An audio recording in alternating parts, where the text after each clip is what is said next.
There's a story about the CIA, and when you hear it, you're probably going to think it's either a joke or a hoax. Neither is true. In 2005, during the height of the War on Terror, the American intelligence community faced a problem. Osama bin Laden's image was powerful, especially among children in the Middle East. His face was everywhere, on posters, on propaganda, and in the minds of the next generation who were being raised in conflict zones. So the CIA made a decision. They were going to use a toy as a psychological weapon. But here's the strange part. They didn't create this toy from scratch. Instead, they called a 77-year-old man, a man who had spent his entire life creating icons that inspired children, a man who, decades before, had given the world a legend. The father of G.I. Joe. His name was Donald Levine. And when the CIA asked him to help, he said yes. This is the story of Operation Devil Eyes and the man who designed it. Let's start at the beginning. To understand why the CIA would approach Donald Levine, we need to understand who he actually was. Donald Levine was born on April 1st, 1928, in Elmhurst, New York. But what matters for our story is what came after. He graduated from Syracuse University, and then, in the early 1950s, he served in the United States Army during the Korean War. That war changed him. When he came home, he made himself a promise. He said, "Someday, I'm going to do something to honor this military. These military people who fight in the wars. Nobody wins a war, but they fight in the wars. And someday, I'm going to do it." By the early 1960s, Levine was working for Hasbro, a toy company struggling against competition from Mattel, who were winning big with Barbie. That's when someone named Stanley Weston showed up with an idea, a concept for a rugged-looking doll for boys, a soldier doll. He loved it, but there was a problem. Men didn't want their sons playing with dolls, so Hasbro made a decision. They would call it an action figure, not a doll. That single word change became genius marketing. Levine took Weston's concept and developed it into something revolutionary, an 11.5-inch articulated figure with 21 moving parts. Dressed in the uniforms of the Army, Navy, Marines, and Air Force, it needed a name. One night, Levine was watching a 1945 movie called The Life of G.I. Joe, and it hit him. That was the name, G.I. Joe. In 1964, G.I. Joe hit the shelves, priced at $4. In the second year alone, it made Hasbro $28 million. Not adjusted for inflation, that's in 1960s money. For decades, G.I. Joe was the gold standard of action figures. It survived Vietnam War-era anti-war sentiment. It survived the 1970s. It was relaunched. It became more than a toy. It became an American institution. By the time Levine reached his late 70s, he was a legend, the father of the action figure, the man who changed how children played forever. He lived a life honoring the military, just as he'd promised himself. And then, in 2005, bang. To understand why the CIA called Levine, we need to understand the world in 2005. It was 4 years after 9/11. The Twin Towers were gone. Nearly 3,000 people were dead. America was at war, in Afghanistan, in Iraq, in the shadows, fighting an invisible enemy. Osama bin Laden had become the face of that enemy. He was the most wanted man on the planet. But there was a problem the CIA couldn't solve with drones or satellites. In the Middle East and South Asia, particularly in Afghanistan and Pakistan, bin Laden wasn't just a terrorist to many children and young people. He was something else. To some, he was a symbol of resistance. To others, he was an icon, a legendary figure, someone to look up to. The CIA had spent years trying to kill him, fighting him militarily. But what about fighting him psychologically? What if, instead of using guns and bombs, you used something different? Used culture? What if you used symbols? What if you used a toy?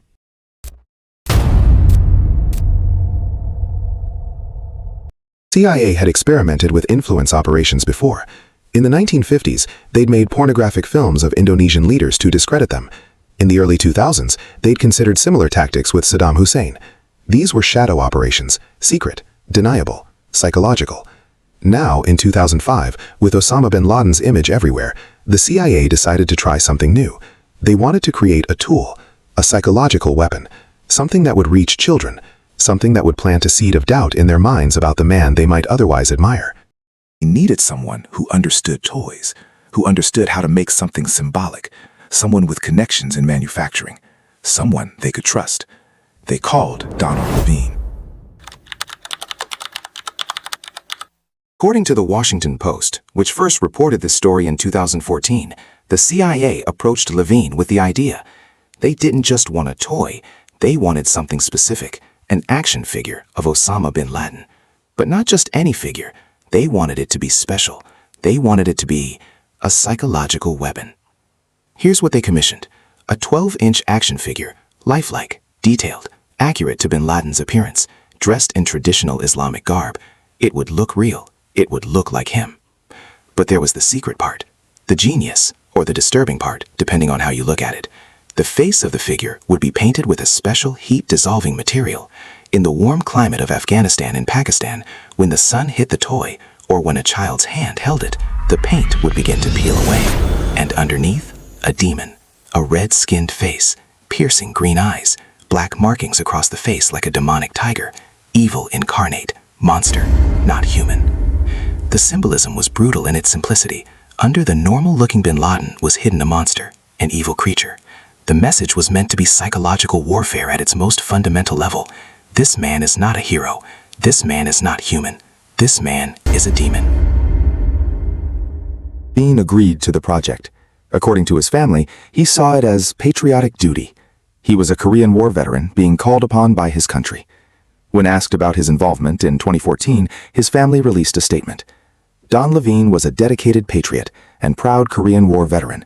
When called on, he was honored to assist our country. Honored. That's the word they used. So Levine got to work. He used his expertise from 50 years in the toy industry. He worked with manufacturers in China, a country where he had business connections going back nearly 6 decades. The CIA wanted secrecy, and China offered manufacturing capacity away from American oversight. The team created 3 prototypes, 3 versions of this psychological weapon, each one identical, each one perfect. According to multiple sources, including newly released CIA emails obtained through FOIA requests, these weren't just crude mock-ups. They were professional. They were what the Washington Post called excellent prototypes, the kind of quality you'd expect from the creator of G.I. Joe.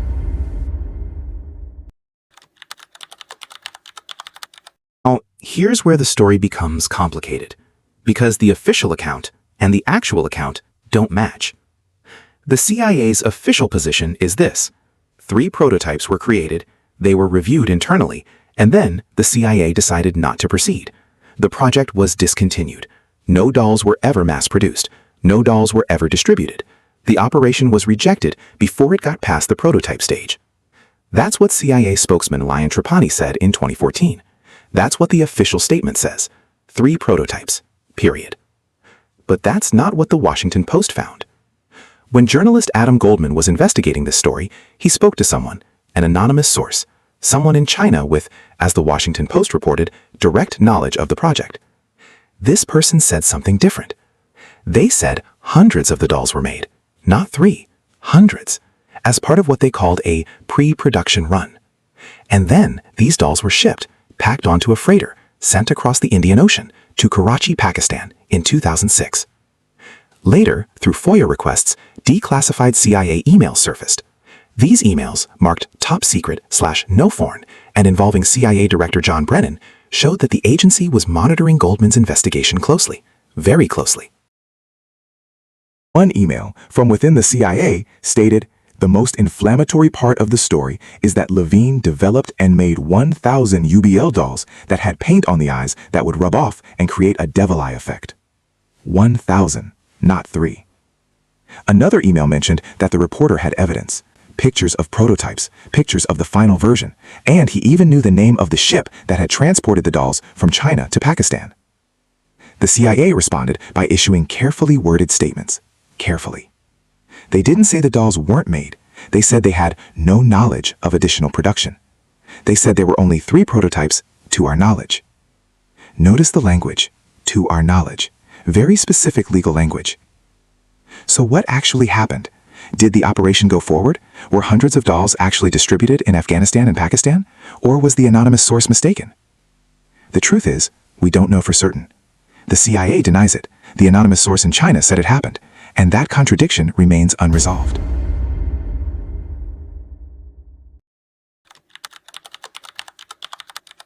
What makes this story stranger is the personal element. Donald Levine died in May 2014. He was 86 years old. Cancer. At Rhode Island Hospice, just about to celebrate his 60th wedding anniversary with his wife, Nan. He died never seeing the full extent of the controversy surrounding this project. He died thinking, presumably, that he had served his country, that he had done his patriotic duty. 2 months after his death, in June 2014, the Washington Post broke the story. Suddenly, the world learned that the man who created G.I. Joe, a toy meant to inspire heroism in children, had also designed a toy meant to terrify them, to dehumanize an enemy. When Levine's son Neil inherited the prototypes, he made a choice. He consigned them to an auction house, Nate D. Sanders Auctions in Los Angeles. One doll, with both heads, the normal face and the demon face, went to auction with a starting bid of $5,000. It sold for $6,250 in 2015. Another sold for $11,879. The third is believed to still be in the possession of the CIA or Pentagon. But that's not all. The CIA had also asked Levine to design something else, a board game, a terrorist version of Chutes and Ladders, with figures of bin Laden, Saddam Hussein, and other terrorist leaders depicted as snakes. That game also went to auction. It sold for $625. These artifacts exist. They're real. They're documented. They're proof that this operation happened.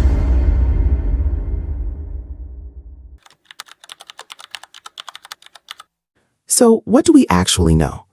We know Donald Levine designed these dolls for the CIA. That's confirmed. We know the project was called Operation Devil Eyes. That's confirmed. We know the dolls were supposed to be psychological warfare, to scare children, to dehumanize bin Laden. That's all confirmed.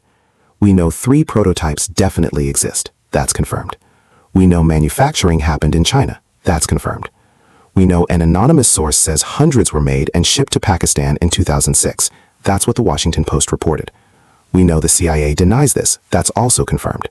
What we don't know is, did they actually reach children? Did they have any effect? Were they ever distributed? Or did the project quietly disappear into classified files? And perhaps more importantly, we don't know this. What else is out there? The CIA has a long history of classified operations, influence campaigns, psychological operations, secret programs. Some we've learned about, some we probably haven't.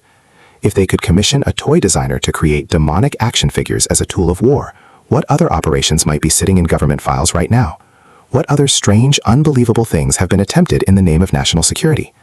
The declassified CIA emails show that agency leadership was worried about this story getting out. They were monitoring the reporter. They were preparing statements. They were concerned about consequences. Why? If it was just 3 prototypes that went nowhere, why worry? That question lingers. Donald Levine never answered it. He died before he could. His legacy now includes something he probably never imagined. A toy designed not to inspire, but to frighten. Not to glorify heroes, but to dehumanize enemies. In the end, Operation Devil Eyes tells us something about power, about psychology, about the lengths governments will go to in the shadows. And it tells us that sometimes the strangest stories are the ones that are actually true. The prototypes still exist, gathering dust in auction catalogs and government facilities. Reminders of a secret operation. Reminders of a decision made by a respected toymaker in his final years. Reminders that in the war on terror, even toys became weapons. And the question that nobody was asking, the one we started with, finally has an answer. Donald Levine said yes because he believed he was serving his country. He was honored to help. Whether that help actually succeeded, or whether it was all for nothing, remains one of the classified secrets of the American intelligence community. If you like these kind of informative videos, like, share, and subscribe to the channel. Comment below your thoughts. See you in the next one.